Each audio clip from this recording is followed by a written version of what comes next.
to speak with the head of international for Connells Group, which has a 12% market share of all residential sales in the UK and also houses the brands Hamptons International and John D. Wood. Alesdair? John D. Wood and Co. That's right. Yeah. Yes. Okay. So, head of international is here with us today to really get into a talk about the real estate market in London. To give a little snapshot for New York as well, we are in a space where we have still got heightened demand and low inventory. This has been plaguing us since the beginning of COVID, but we are not in the level of frenzy that we were in 2021. We are still seeing multiple offers, but they are much tighter to asking price than what we had seen during the height of COVID frenzy and during the height of inventory shortage. So, Alesdair, give us a little background on what you're looking at year over year statistically in your markets. Yeah, sure. I think what we saw during COVID and then post-COVID was pretty much the same as what you saw in the US as well. So we had a really, really hectic and busy markets as we came out of COVID. And who'd have thought that a global pandemic would have meant that everybody suddenly decided they were going to move home? So we saw a lot of what you saw as well. We saw major cities much slower than the countryside, people moving out of cities for a better standard of living, more space whilst they were in lockdown. And then sort of over the last sort of 18 months or so, things have slightly sort of moved back to normal. And there's no question, Sandy, that the latest data, I think, points to a slowdown in activity across the housing market in Great Britain. So in February, which is sort of last month, but the month before last, we saw 18% fewer transactions, fewer sales than we did in the same month of the year before. But it's perhaps worth I should say that puts us about 5% lower than in 2019. And of course, we've talked about COVID a little bit. 2019, we would sort of say characterized a more normal market. So okay, you really started adjustment. You're saying 18 months ago? Yeah, I mean, a year ago was very busy.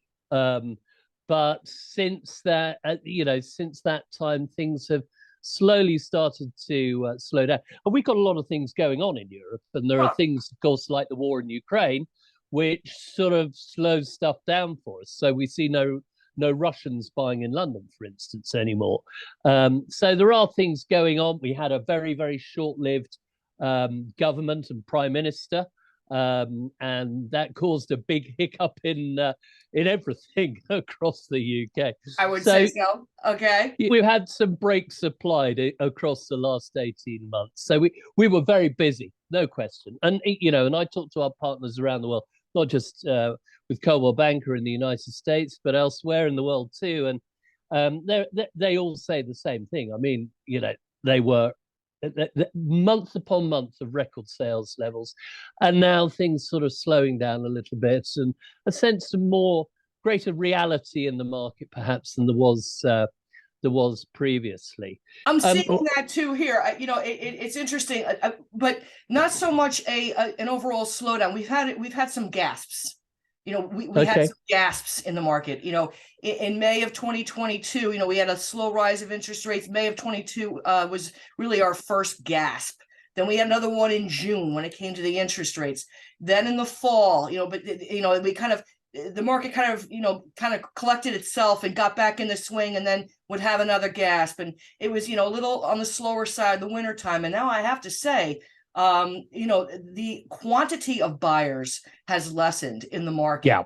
But still there are, and the amount of cash in our market, and I'm going to get into the cash for your market because I find this interesting. The cash in our market has actually lessened. I'm seeing many more mortgages than I am cash at this point in the market, which is a definite change from more of the height of the frenzy in 2021 and into 2022.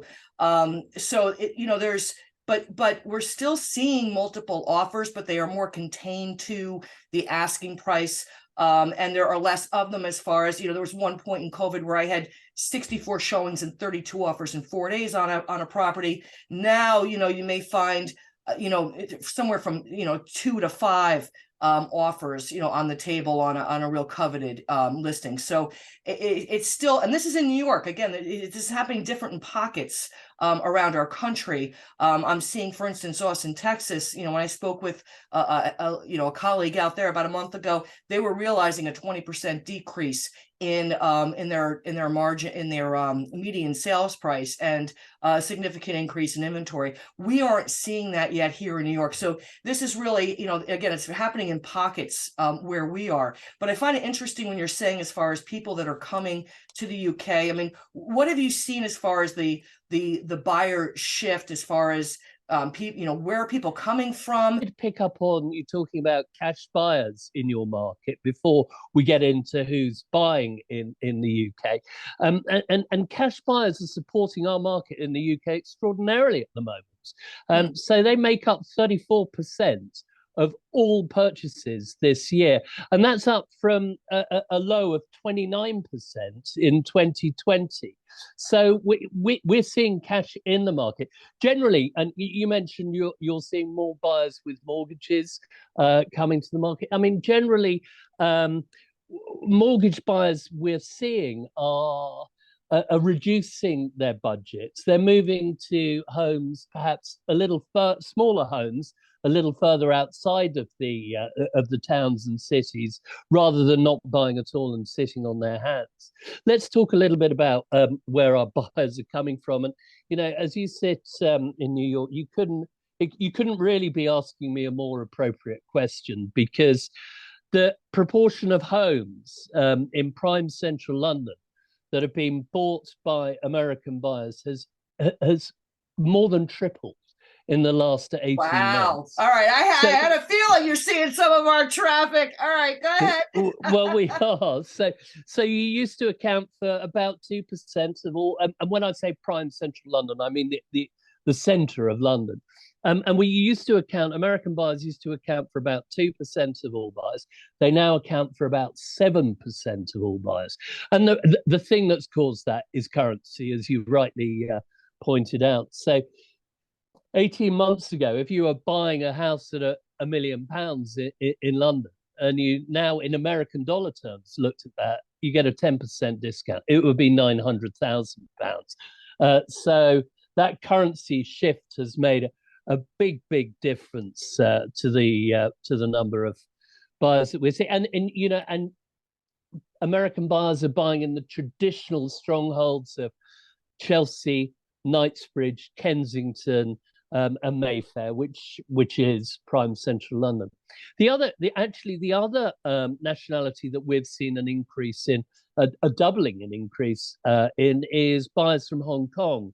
And of course, Hong Kong was a British territory until 1997, when it was handed back to China.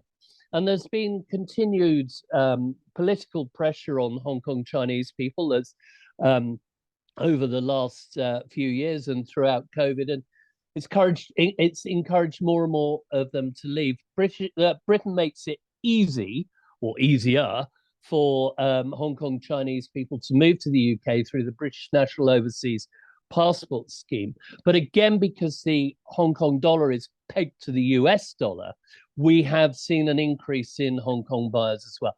They used to account for 2% of the market. They now account for 4%. And they're also looking in those prime areas as well, where perhaps 5 years ago we didn't see them looking quite so much. They were looking in other areas, but now they're in those traditional prime central London areas, particularly Mayfair, Knightsbridge, Kensington, Chelsea, etc. Yeah, I'm sorry. I want to ask you one question while you're in there. I would assume that, when you're talking about American buyers coming in, maybe this isn't an assumption I should make. I'm asking for clarification here. And Hong Kong, are we talking, generally speaking, are we talking luxury, ultra luxury buyers? Are we, are you seeing like a certain commonality in general price point of these buyers that are coming in? So we're talking about prime central London. That is a luxury market, full stop. £1 million doesn't buy you a very big house. $1 million, same thing, doesn't buy you a very big home in London at all. So prime central London, those areas I mentioned, those are luxury areas. How do you define? I'm sorry, I want to stop you right there for a second. Go. How do you define luxury and ultra luxury in your market? In our market, I'm thinking ultra luxury. I'm 10 million plus. Okay, well, where are you at? Well, for us, it's not about a number, because we're a small island, but £10 million in London might buy you a 3-bedroom apartment in a smart street in Mayfair, but £10 million in the countryside buys you a beautiful manor house. In fact, you probably find in parts of the countryside a beautiful manor house for £2 million.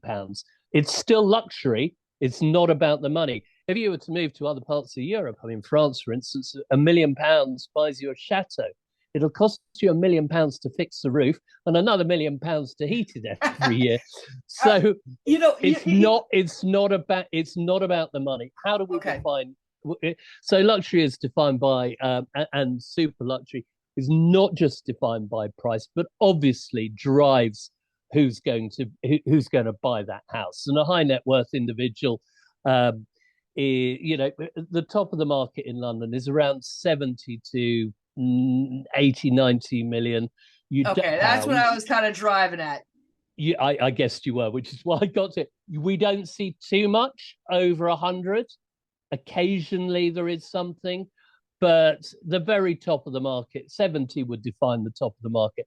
And there's only a very, very few transactions at that level. It's not Beverly Hills. All right, I'm going to stop you there for 1 second and just kind of throw out, this real alignment. There are quite a few things in discussions that we've had outside of this as well, in our correspondence, that I see a real alignment with what you're saying with New York City versus Hudson Valley, right? I'm Hudson Valley, and when you're talking about these dollars. Absolutely. We have people coming up from the city where, they're getting a spread for what they pay for a shoebox in the city. That's one of the glories of coming up into the Hudson Valley. And it's the same thing as far as, yes, I'm saying ultra luxury, 10 million plus. That's Hudson Valley. All right. Just like you were talking, the high end, luxury, same idea here. You're getting into luxury here at an entirely different luxury here. You're really getting, significantly more. And so I'm seeing a definite alignment when it comes to nearbys, how you're talking about people that are spending, that have to spend a bit less. They're not stopping their spending. They're just going to nearby areas. That's happening a lot here too. We have certain towns, just Rhinebeck, for instance, is one that's a real, booming hot town where now people are kind of looking in the surrounding areas to Rhinebeck. So it's even happening like within that upstate, there's, people going into the nearbys. So I'm just seeing a lot of similarity in behavior with what's going on. And Sandy, I think one of the things that I know to be true of our market, and having spoken to some of your colleagues at Coldwell Banker in the States, is I'm hearing there as well, is that things aren't yet back to normal post-COVID. People are working differently. And, previously where somebody might have been at their desk 5 days a week in a big headquarters somewhere, in Madison, New Jersey, for instance, they're now working remotely a lot of the time. And so we're seeing the same thing too. So, that has... So that's drained a little bit on our urban markets, and it's supported some of our country markets. Of course, we're not the scale that you are in the United States, and there's, I'm 100 miles west of London, and people would think that is a very long way away. But of course, it's quite close in US terms. And here I would commute by train most days if in normal times, but now I'm remote first, and I'm in London perhaps a lot less than I would in central London in our headquarters, a lot less than I would have been. So there are, I think, buyers out there who have who are working differently today, and they're perhaps not looking for the same thing that they would have been looking for pre-COVID. But that work from home space is really, really important now. And what home is, before COVID, pools, for instance, they could add value. Sometimes they couldn't, because sometimes buyers, they didn't want the liability. They didn't want the maintenance.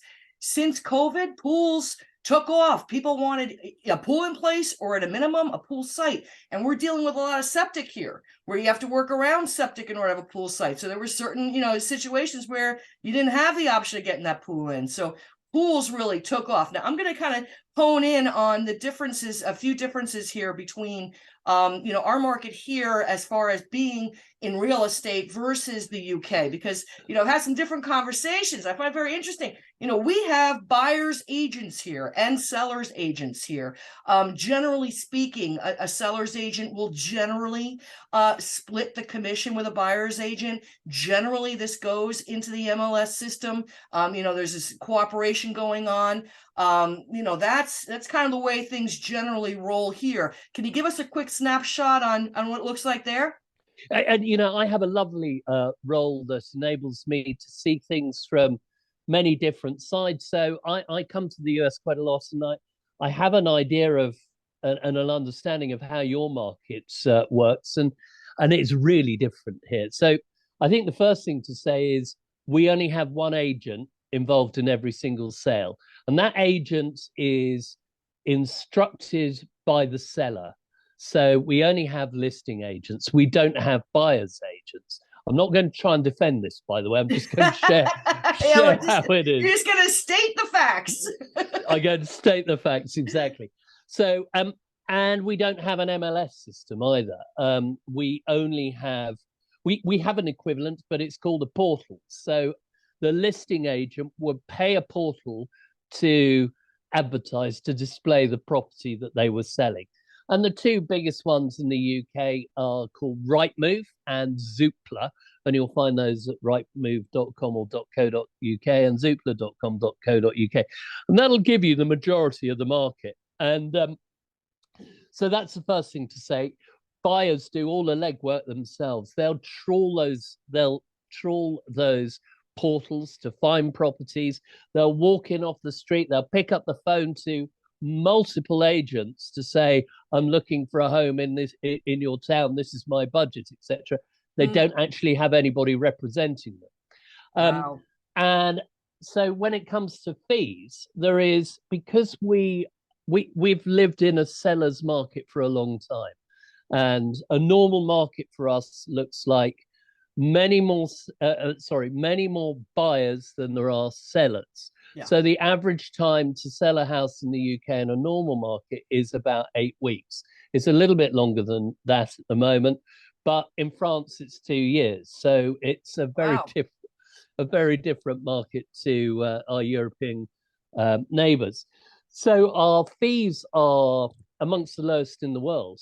So the average national fee for a realtor in the UK is 1%. Wow. Most of our so we don't have a franchised industry like you do in the United States.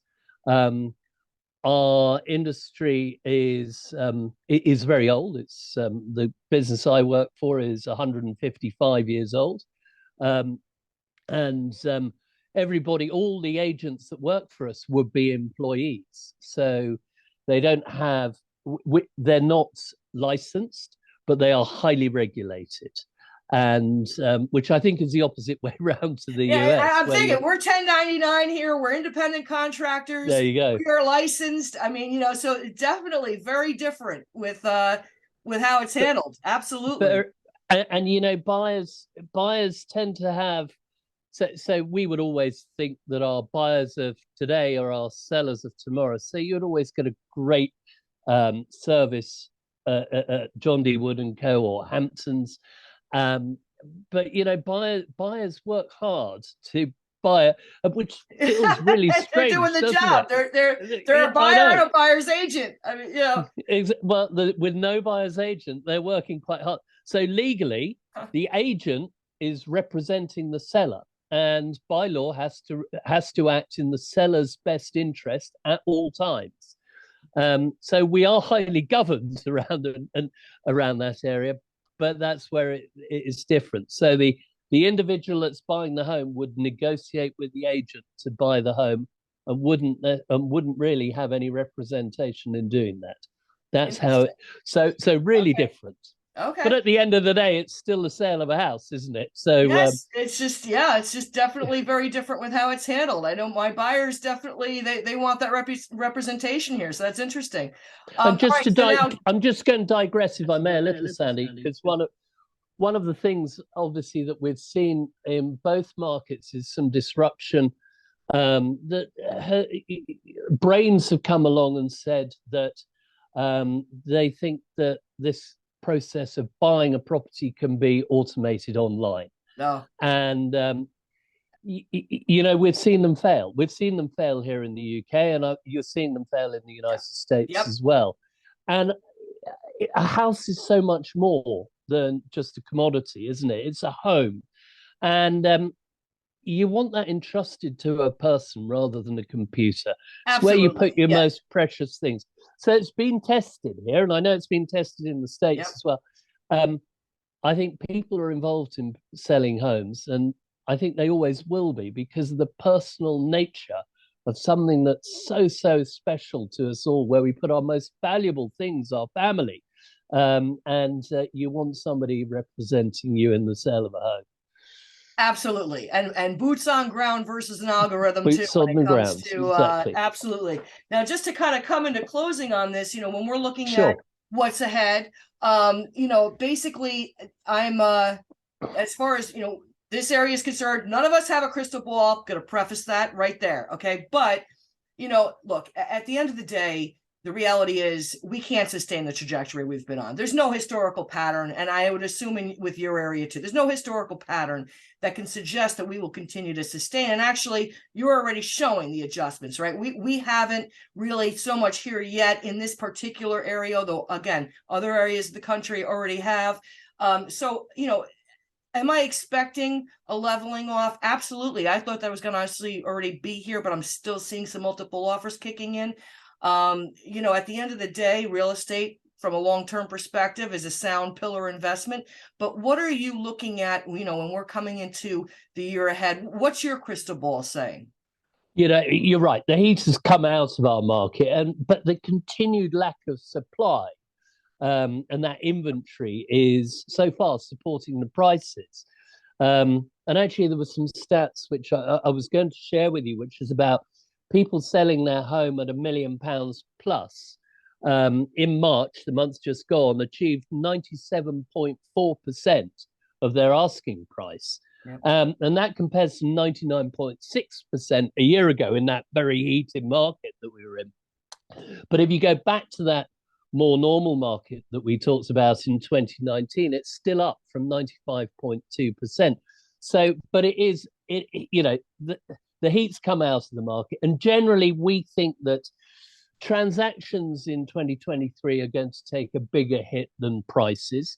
Most sellers are staying firm on their pricing at the moment, and we're beginning to see some slightly more positive economic forecasts as well. So earlier in the year, the Bank of England were talking about Britain going into a technical recession, and they've now reneged on that. So they don't think we're going to go into a technical recession. All right, this is good. Okay. Yeah, this is good. Thank goodness.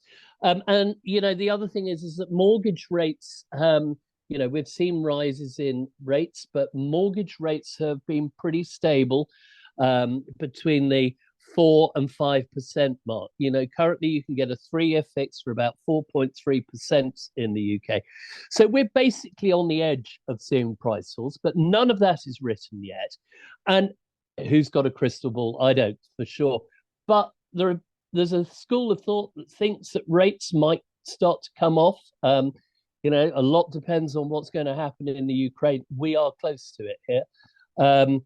And if those rates come off a little bit, then I think that the prospects of price falls rescinds. But we're not going to see anything brilliant this year. I think as a business, we're forecasting a 0% growth by the end of Q4 of 2023. But from where we are today, just slight improvements in terms of transaction volumes on a month-to-month basis. I think the stalemate between buyers and sellers is going to drag on the transaction volumes more than anything else, more than it will affect prices. All right, you've got more favorable interest rates going on at your, across the I pond hear. there. All right, we don't have those rates anymore. We said goodbye to those rates right around May, June. That was the gasp I was talking about earlier. That's when we lost those rates. Okay, or came into losing those rates. But this has been really a very interesting discussion, and I see definitely, we're having the same thing as far as the inventory being tight, and that is holding the demand, and that is holding the pricing, is really kind of staying, in the upwards momentum, but not again like it was. And we are seeing more homes sitting though at our end that are overpriced. Overpriced listings are sitting. They are not selling. We're seeing more price reductions. With people trying to get a little too aggressive with the pricing. It is not working. It has not worked throughout the COVID.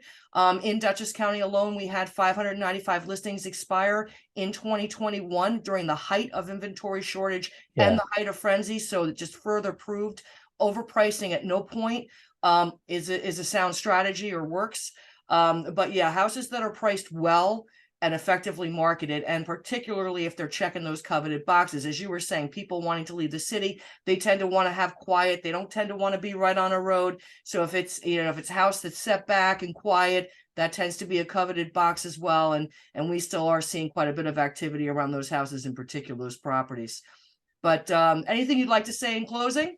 No, we'd love to see many of your colleagues and buyers over here in London. We'd be delighted to help. Well, you're already getting them. It sounds like you're kind of pulling some of them over there. We'd love some more. And the other thing I'd say is, if you are visiting us, don't just come and visit London, because I think, when I talk to so many American people, they say, "Oh, we've been to England." And I go, "Where'd you go?" And they go, "London." I said, "Yeah, where else?" And well, we just went to London and we saw this, and this. Yeah. But we have May is the most beautiful time. It's still going to rain, but the most beautiful time, in my opinion, to come and visit the UK. And we have some lovely cities. I've got Bath just down the road. I love Bath. I love it. I love it there. I went there to my mother there. I love it there. My mother was in. They filmed Bridgerton in Bath, and my mother is into traditional English dancing, and she was actually an extra in Bridgerton, and she was very pleased with this until I explained to her that Bridgerton was probably a little risque. A little bit.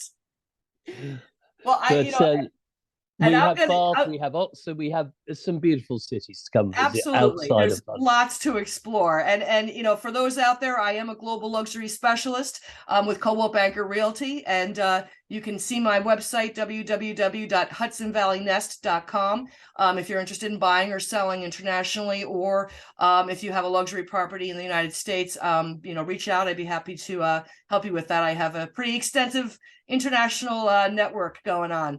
But thank you very much, Alesdair. I really appreciate your time and your insights today. Thank you.